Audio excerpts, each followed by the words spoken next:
US authorities have secretly banned all electronic devices that are larger than cell phones from 8 airports from Muslim majority countries. They did this secretly, and the reason why I mentioned that is because the email was sent out and it's described as a circular, and it's not a public regulation, but airlines will be expected to enforce this new rule. Now, before I get into the rule, I'm gonna talk about the way they sent this out a little bit. So it was distributed in this email that's described as confidential from the US Transportation Safety Administration, the TSA. And much like the original Muslim ban, we really have no idea how, like airlines have no idea how to enforce this new regulation and how these passengers will be affected. Now, this requirement obviously will forbid passengers from bringing in iPads, Kindles if you're really into reading books, like just anything that's larger than a cell phone, even though technically a Samsung Galaxy could easily take down a plane if that's what you wanted to do. That's also been banned worldwide. That's not a new thing. But anyway, and also even cameras larger than mobile phones into the cabin.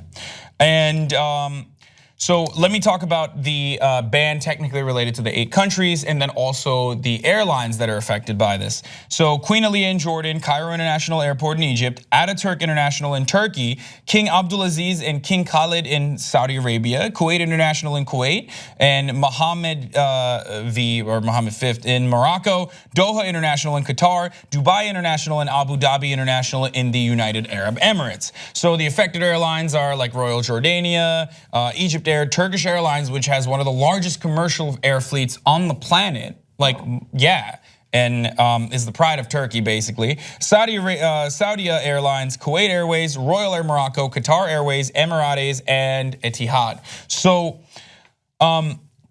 there's a serious lack of specificity in this, and there's also, they really didn't mention why. They're just not addressing why they're putting this ban, why specifically these 8 countries, these 8 airports, and these commercial fleets that come out of these airports.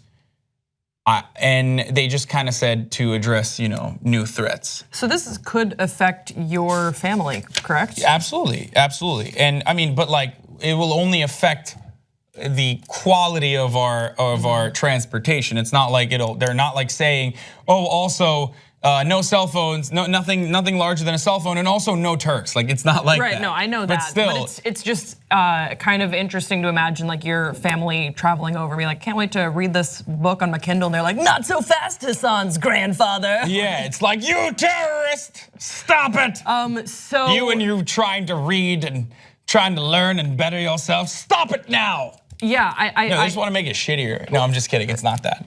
The problem with how this regulation has sort of been rolled out is that, very similar with the travel ban, the TSA rolls out this, that we would like you to comply with the following stipulations, but then they don't actually give any sort of idea or specific protocol for how to do so to the lower level employees who are then going to be in charge of following these regulations. So does this apply to the flight attendants?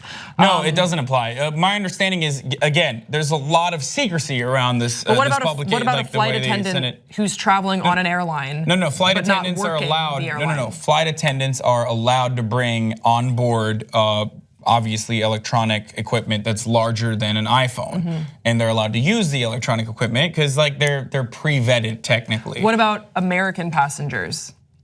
No. Like anyone that flies on these flights, anyone that flies in and out of the country. How is it going to be policed? Like is it flight attendants that are in charge of making sure? What do you mean? How do they police the fact that you can't have a water bottle? They're going to have separate, for these airlines, they're going to have separate lines.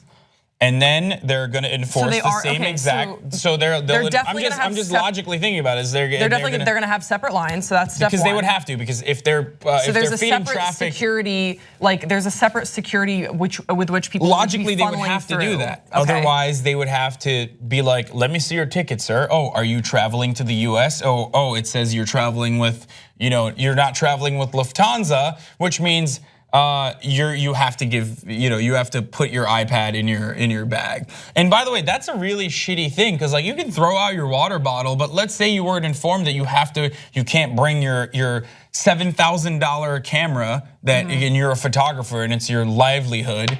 Then what are they gonna be like? You have to throw this camera, or you have to give it to me, sorry. Maybe the TSA is like, you know what, this time of the year, like we're just prepping ahead of time for Christmas, and we wanna make sure we get all of our Christmas gifts. I just think that broad amorphous language like this, these regulations that have been handed down, I think just serve to confuse people, and confusion will only make things a little bit more dangerous and tense, which is the last thing that you want around an airport. Do you know what I mean? I want to know, because people are going to be sort of questioned for reasons that maybe even TSA won't understand why they're questioning them for, and that might lead to detentions. And I don't know.